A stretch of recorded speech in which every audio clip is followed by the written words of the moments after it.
Hello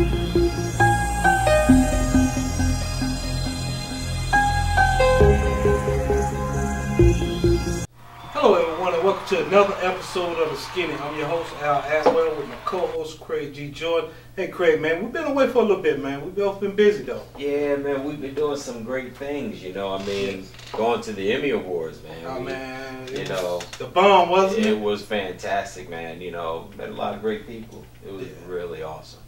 Yeah, a lot of great people, man. I can't wait to get in the studio with some of these people. You know, man, they really put some work down. Oh yeah. Oh yeah.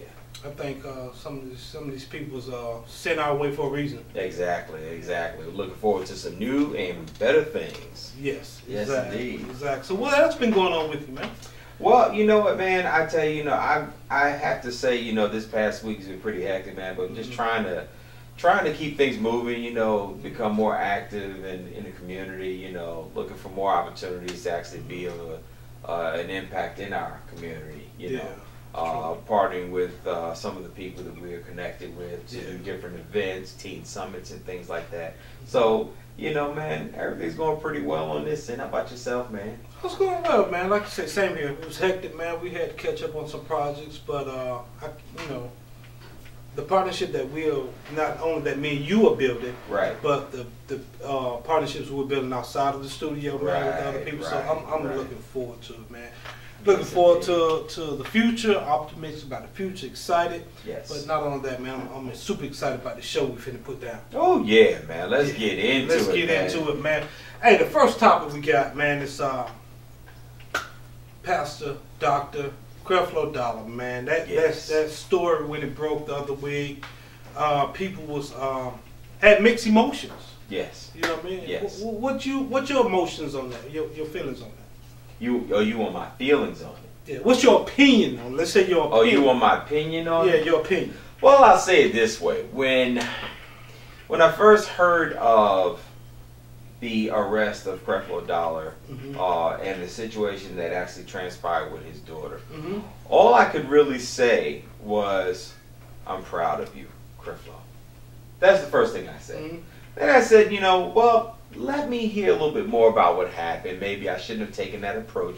But being a father myself and understanding the information that has been put out, the 911 call from his daughter, her records of what actually took place, and then hearing that Crefflo Dollar stated that most of that was not true, I kind of empathized with Crefflo Dollar for the simple fact that here you have a 15-year-old girl who went out to a party without permission, and it's kind of troubling to me for a child of that age to come back from a party at 2 in the morning, and see that alone to me is a problem. Now, of course, I can understand as a parent, as a father, I would be upset.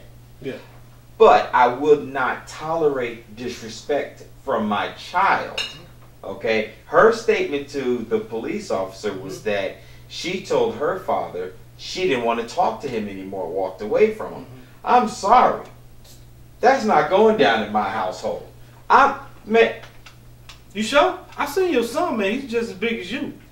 Yeah, the bigger they are, the harder they fall. He's a big one, huh? Hey, you know, and I look at it this way. You know, I'm a Christian man. Yes. You know, hey, the Bible says foolishness is bound in the heart of a child, but the rod of correction shall drive it far from him. Yes. And in my opinion, I do not condone abuse on children, but I also do not condone disrespectful children. Yes, yes. What do you feel about that? And I feel the same. When I heard it, man, I was like, wow, you know what I mean? When I first heard it, you just saw the news, Crefflo Dollar, Pastor Crefflo Dollar being arrested. So I'm like, man, I hope it ain't nothing, you know, malicious or you know, somebody trying to set him up or attack him or something like that, you know. So I was like, man, you know, we need to win for our home team. You know, we need to win for our pastors. You know what I mean? Yes. I don't know Crefflo personally. I don't know his daughter or his family personally. But however, when I heard the story, there's two things I do know well. That's being a 15-year-old, because at one point I was 15. Right. And the other one I know about being a father. Right. You know what I mean? And from what I'm hearing, and I don't know what happened in the house, but more likely at 15, your little hormones raging. Yeah. Your mouth get a little slicker. You know what I mean? Yeah. And at 15, I did some talking back. And I woke up a couple mornings, you know what I mean, refreshed and everything. My mama had knocked me out. Exactly. You know what I mean? Exactly. I woke up refreshed and everything, you know what I mean? Proud of you, Mom. And so, if my daughter or son, you know what I mean, talk back to me, and I'm not saying I don't mind them sharing their opinion with me when it's asked for, when I ask them for their opinion. Right. But if they talk back to me, I'm disciplining them. They up here talking back to me or something like that. Yeah, I'll probably take the same approach Crefflo did. Unfortunately, you know what I mean, because I believe we have to raise our kids. That's what's wrong with our kids now. We got too many kids going astray, being locked up.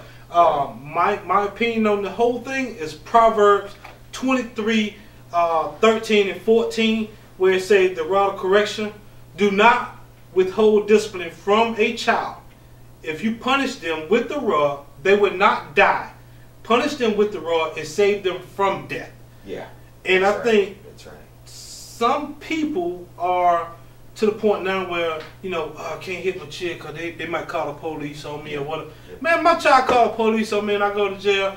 Well, hey, once I get out, you need to go stay with grandma or auntie or something. Because I'm sorry. All I'm doing is I done afforded you a great life. I'm sure. Like I said, I don't know Crefflo or his family, but I'm sure of his name alone, his kids get the best. You know what I mean? So when stuff like that happens, it's truly, truly sad. Yeah. What's bothersome also to me is the fact that the judge said that him and his daughter may return to the home and gave him certain stipulations. You cannot threaten her. You can't make her feel threatened in any way. At that point, I think I would have told the judge, I recommend that you put her in foster care until all of the courts, the hearings are had, and you know, no, I don't think she needs to come back to the home. Here's how I look at it. You have a child who's been afforded such a fantastic life. Now, I'm not saying everything was perfect, but in whose life, what is perfect? Perfect, exactly. Okay? But she's living in a $1 million home, a beautiful home. I mean, you think about the things that kids have today that they didn't years ago. Cell phones, TVs, iPods, iPads, all of these different luxuries that these kids they have these days. Now, you take that away from that child, and what do you have? Some people say you have a deprived child. No, you know what I say? I say you have an appreciative child. Yeah. Because children that don't have those things, when they're given those things, they appreciate them. You see what I mean? But children who have afforded such luxuries, now this is not for all kids, but there are some kids, they're given certain luxuries, they appreciate it, and you have some who take it for granted. Now, if my child would have called the cops on me for something that I know that I was not doing maliciously or wrong, then I would have a serious problem. Now, if the judge mandates them to come back into the home, then okay, you'll have your bed in your room, you'll have one pair of pants, one pair of shirt, and you will get your meals brought to you. Now, that's how I look at it. The law says that I have to provide shelter. Yes, you do. You have a bed, you have a room. The law says that I have to feed you. You'll get 3 meals. Don't come looking for any snacks. That's not part of it. And the law says that I have to clothe you. Yes. As long as you have something to put on, you don't need a wardrobe. Where in the law does it say you have to have a wardrobe? That's true. Now you give that to a child, okay, and you say this is all you have. And then at the age of 18, if things have not gotten better, have a great life. Yeah. Have a great life. You know, go make it on your own if you think you can make it on your own. Now I don't want to sound too harsh. Yeah. Because we really don't, we weren't in the home, okay?